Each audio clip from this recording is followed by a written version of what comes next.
Sige, sige, sige. G. Inner join. Select.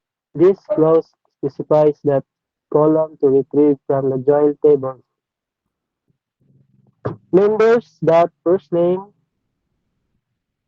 the last name, that birthday. These columns are from members table.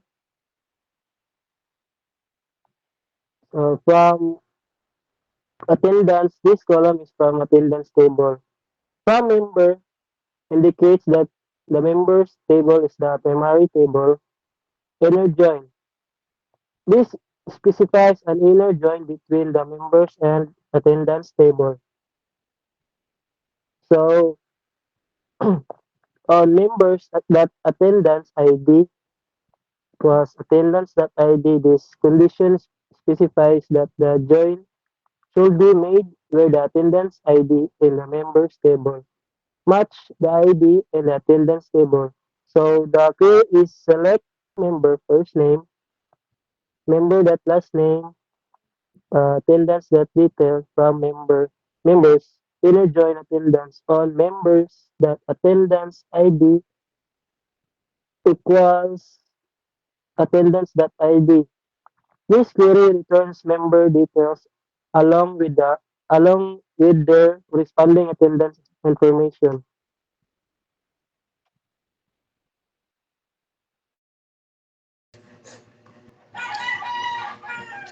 Select retrieves the specific columns from members based on table which retrieve data, and left join returns all rows from members and the match rows from attendance.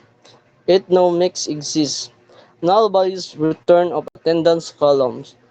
On members attendance ID join condition linking about attendance ID in members to ID in attendance.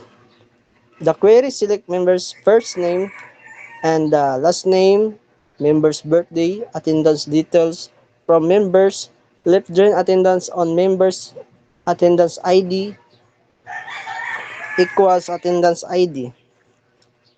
This query returns all the members with their attendance details, including those without matching attendance records.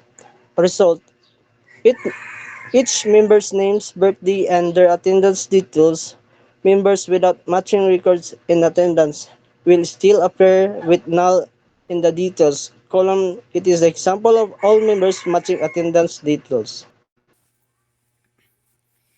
Next is select attendance.id, attendance.details. This select the ID and details from the attendance table. Count member.id as member underscore count.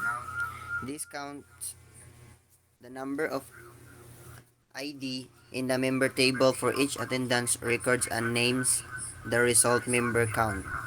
From members, this specifies the members table as the first table. Right join. Attendance on. Members underscore that attendance underscore ID equals attendance dot ID. Records from both tables, returning all records from the attendance table and matching records from the members table. If there are no matches, nulls are returned for the members columns. So on members attendance and underscore ID equals attendance ID.